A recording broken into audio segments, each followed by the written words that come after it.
Welcome back to Boon or Bust. It's great to be here in the lovely Heath Studios again with my long-term colleague Peter Hind, or as we mentioned earlier on, George Foreman and Muhammad Ali over here. But seriously, we set the scene in that sort of initial Boon or Bust podcast where we talked about the sort of episodes, if you like, or process we're going to go through around this digital transformation podcast in general. And as we said, the first area we really want to deep dive into, or the first episode, if you like, is the productivity paradox and where is that tech payoff from it? Because ultimately, despite massive investments in technology, in people, in process, in building capabilities, productivity and innovation, as we mentioned earlier on, really do remain stubbornly low. So, Peter, what are we going to talk about today? Well, firstly, Matt, then, given the George Foreman and Muhammad Ali analogy, this is our rumble in the jungle, I'm going to say. And it really is. I'm going to start by looking at Forbes magazine. As people probably know, Forbes magazine publish a list each year of the richest people in the world. The latest edition of Forbes magazine lists the top 4 richest people in the world as Elon Musk, Jeff Bezos, Larry Ellison, and Mark Zuckerberg. And they have one thing in common. All 4 of those men made their fortunes through technology. Yet for most CEOs, the ROI on the business value of that technology, it's elusive. So why are they not realizing it, yet people are making fortunes? Are people selling product, but actually the benefits of that product aren't being harnessed or realized? So you talked about the rumble in the jungle and the 4 richest men there, Peter. I guess would I rather be rumbling in the jungle or having a $50 million wedding in Venice? I think I might ponder that one for a moment. But seriously, because Peter, technology really has become the backbone, if you like, of our global economy. You talked earlier on in the introduction how every business is a digital business. I would argue that every successful economy needs to be a digital economy as well.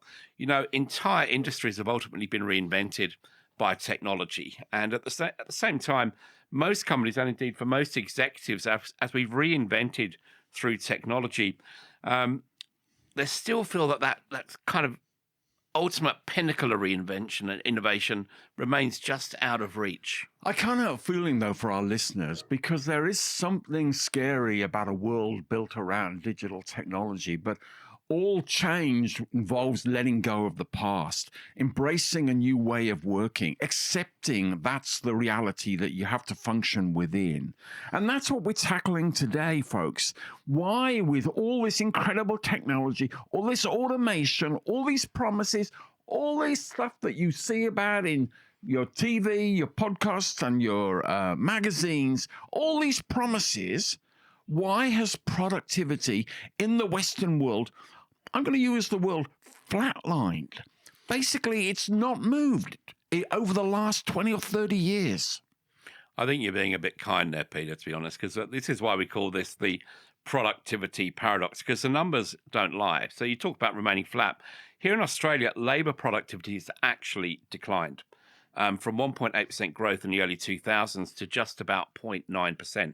So when you talk about it being flat, in Australia, productivity has actually halved over the last sort of 20 years or so. We're going to dig into what's holding back the return on investment from technology. Because, Matt, neither of us are Luddites. Both of us recognize that technology is changing the world in which we live. And we're embracing that, but we're not embracing it with some blind optimism. We're embracing it with the fact we want people to be successful in their use of technology, because we believe in the power of technology.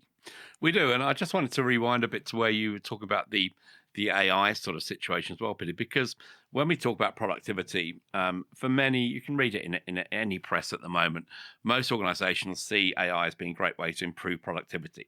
That, for many, is leading to layoffs. It's not necessarily leading to reasons to reinvest in people, but for some organizations it is. And the point here is that, so we do believe in technology. We believe in AI, and we'll talk more about that as we go through today's session. But I think it's really key to remember that belief isn't the same as blind faith, right? There's a classic term like you drink the Kool-Aid, that sort of thing. We all drink the Kool-Aid every now and then, but how do we make sure that we're doing that for the right reasons? So if productivity gains ultimately aren't materializing. And I'm sure for many of our listeners and viewers here today, they're not seeing the productivity gains that they need or expect within an organization.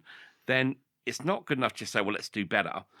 Let's understand why. We need to figure out what's the root cause as to why we're not doing things efficiently or effectively and productivity continues to lag. Because the problem isn't just about the technology, it's the mindsets we have in terms of how we leverage and utilize that technology. I mentioned layoffs, Peter. You know, whenever our people within organizations feel that they're threatened by technology, they're not going to embrace it, going to pull back. Yeah. So it comes right back to what you said in the opening session, bringing it back to what's in it for the person you're trying to deploy this technology to. And Matt, I do think that's an important point, because I think if I see many failed technology products, in the end, what they found was they got passive resistance from people who were meant to use it.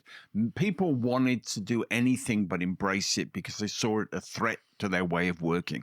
We think, though, technology done right augments people. It makes people be more effective, doesn't replace what they're doing.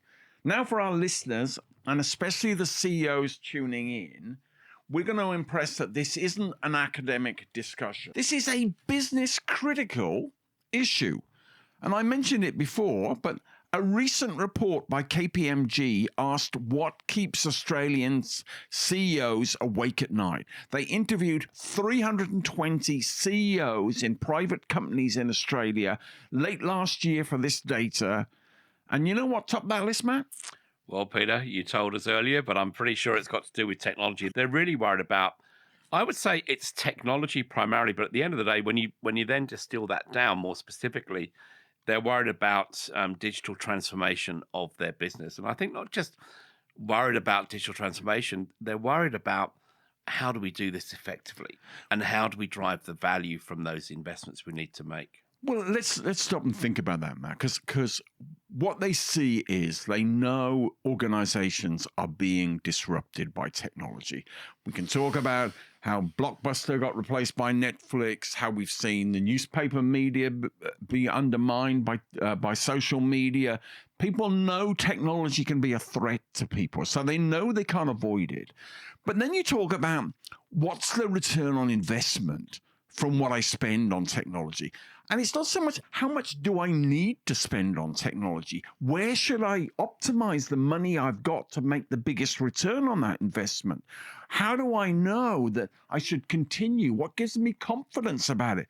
And behind all this, Matt, is cybersecurity. You cannot open a newspaper today, watch a TV without hearing about some big cybersecurity event. Just last week in Australia, 6 million customers of Qantas got hacked. Nobody's going to be comfortable about a circumstance like that. So then, when they're thinking about that, they're thinking about costs, they're thinking about AI, they're thinking about the regulation that's required. Because what the regulators are seeing is the digital economy is a new way of working. So they're putting new regulations on organizations to make sure they're compliant with their expectations. And what ties all these issues together? Cost, AI, regulation, cybersecurity, and digital transformation. In a word, technology, Peter. I think we can all agree that technology is the glue that binds all this together. But I think there's a scariness in that word technology. When you say that to the layman, technology, they've got an immediate idea of somebody with a propeller hat on, spinning around, talking in buzzwords and jargon and that they don't understand. We want to get this back to business, don't we, Matt? We do, because at the end of the day, it's not just an enabler, it's pretty much core. But when we then, we talked a bit about productivity, but there's an annual ranking that comes out called the Global Innovation Index by WIPO. If you want to look that one up, it comes out every October. And we've long talked about how Australia continues to sort of lag on the Global Innovation Index each year. Last October, we came in at number 23 globally. Okay, up 1 point from 24. So do we deserve a pat on the back? Probably not, because we kind of bounce around that number all the time. So ultimately, we still continue to lag on the innovation layer. For any of our Kiwi listeners out there, good news for us in Australia. you're number 24. So we're doing a bit better than the Kiwis out They there. still in hold the general. Bledisloe Cup, though, Matt. So They do. That's a very good point. But the point here is that we talk a good game, but we're not necessarily climbing the ladder, Peter, when it comes to innovation.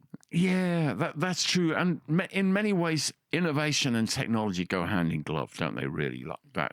You can't have one without the other.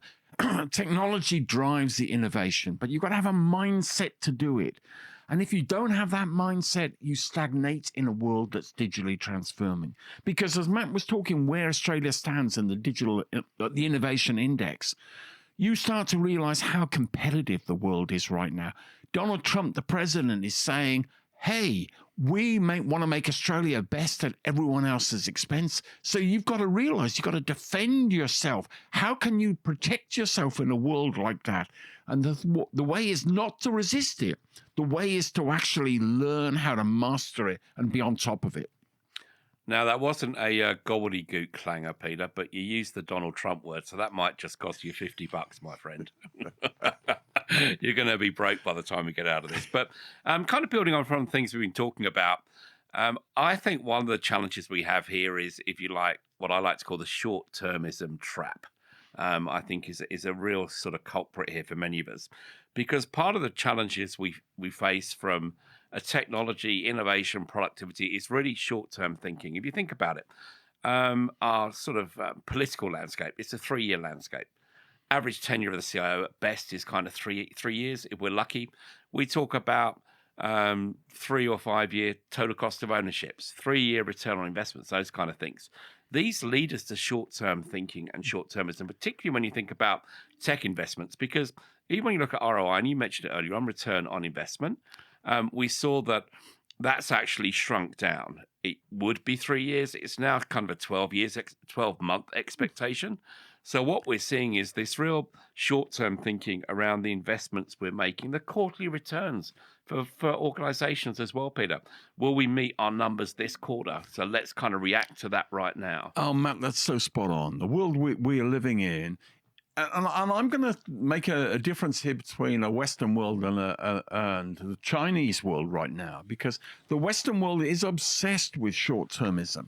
Short-term results, as Matt's saying, annual reports. The Chinese are betting 20, 30, 40 years ahead. Now, we're not saying you need to do that in a business, but we do think you need to think with longer horizons of what you're doing. And we need to make the point, your technology and your investment in technology isn't a one-off. You don't spend the money and then forget about it. This is something that you've got to continue to invest in as you involve the business towards a truly full digital business. Yeah, because I think also, Peter, when the transformation doesn't produce almost sort of instant ROI, instant return on investment, the confidence starts to waver. I think from across the board, from the CIO, from the tech leaders to the financial leaders, that confidence starts to wane, because we ask the CEO, we hear the CEO asking, is this all just empty promises? You've sold me the dream that you're going to save money, you're going to improve productivity, yet here we are spending more and more money and we're not shifting the dial. That I do hear that dialogue, but I do think it's important we set the right expectations. People get anxious if their expectations are unrealistic. You're not going to build Rome in a day. You're actually got to say that this is where we're going to take this business and drive it forward. And the problem is, in the world today, is people get anxious about technology and they hear buzzwords, blockchain, AI, and their immediate thought is, we're missing out. Other people are doing that. We want to say that actually, don't worry about those things. Think about getting the foundations right. Think about how you can get all your systems today integrated, tying together. We used an analogy in the last episode about the orchestra, and we want you to think of your business systems tightly integrated together, so you've got data flowing from one to other. You've got one source of truth for the decisions you're making. And then it's recognizing also that you've got to bring your people on the journey. If they feel powerless, if they feel overwhelmed by technology, they're going to push back at you. And you've got to say, no, you play a part in the change that we're driving. It's interesting though, because ultimately, if we want to, help our viewers collectively, really think about how they can help their CEOs sleep better at night. Ultimately, we don't want a grumpy CEO wake up in the morning and they've No been insomniacs. tossing and turning about digital transformation all night long. So I think potentially we need to almost start rethinking the role of the CEO here as well, Peter. Because I think the thing I would ask us to consider, Pete, is that many organizations still think of themselves as traditional businesses that use technology. But what they need to become are, I think, technology-driven businesses Now in many ways. say that again, Matt. I Say know. that again. Okay. All right, Peter. So businesses that are powered by technology, they're not just supported by it. There's a real difference here. Like tech can support the business, but if technology is ultimately the foundations for the business, we can achieve so much more. So really, that shift from tech as a cost center to tech as a growth engine, I think that's where the real value lies. And if you look back to the years of the pandemic, technology took on this whole new level of importance at the CEO level. We talked about it being the renaissance of the CIO at that time as well, because tech wasn't just a cost center, it was the enabler of the business. Yeah, it's fascinating, Matt. I've been in the technology industry for over 40 years. And I have to say that time during the COVID pandemic was probably the most exciting time I'd seen in my time in IT. And it was exciting because I saw actually technology delivering the results that we all knew it contained. And so you've got to get back to that mindset as a CEO. You realized at that time you had no choice but to embrace technology. Now you've got to start thinking you can't delegate being a digital business to the CIO who's going to deliver it to you in a 2 or 3 year cycle. This is something that is going to be a relentless journey, and you've got to own it. You've got to say, I want this to happen. People have got to feel your enthusiasm for it. And your enthusiasm doesn't come from the bits and bytes of the technology. It comes from your vision for how that business can be transformed by technology, how it can become more of a digital business.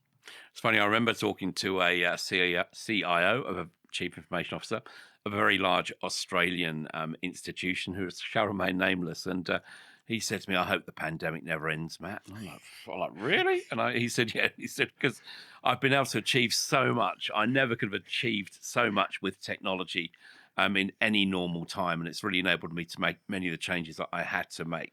And ultimately, to your point, because if we don't accelerate that change, if we don't become a technology-driven business, our competitors will, right? And we're going to get left behind. Yeah, that's exactly right. So, Matt, you're a CEO and you're listening into this thing, and we're trying to give you confidence to feel that you can actually embrace this new world that we see. But maybe you're feeling a little vulnerable, a little called out. But we're not about offering sort of blame. We don't want to put you down. We're not going to say, oh, you're an incompetent or you're a laggard. What we want to do is give you clarity of thought so you can actually think what you need to do to make this change happen. And it's not buying a single product or a single type of technology. It's actually a mindset of how this is going to weave together to create that new modern business. Yeah, that's a good point, because there's a great book called The Tipping Point, and we really are at that tipping point right now, Peter. I think the tech is ready, the tools are powerful, but ultimately, unless we collectively as leaders align that with strategy, people, and indeed process, unless we rethink what transformation actually means or what it should mean to our business, we'll ultimately just keep treading water, I think, Peter. Well, it's fascinating, Matt, because we're going to be headed to, in the next episode, to a topic called the legacy problem.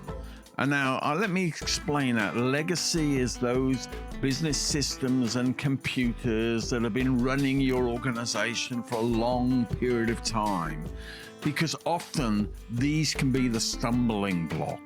This is where the new technology hits a wall, because basically you're trying to pave the cow path if you actually start to try and build new systems onto the old systems, old habits, old ways of thinking. You've got to actually recognize that you got to transform, and transform means changing what you have already.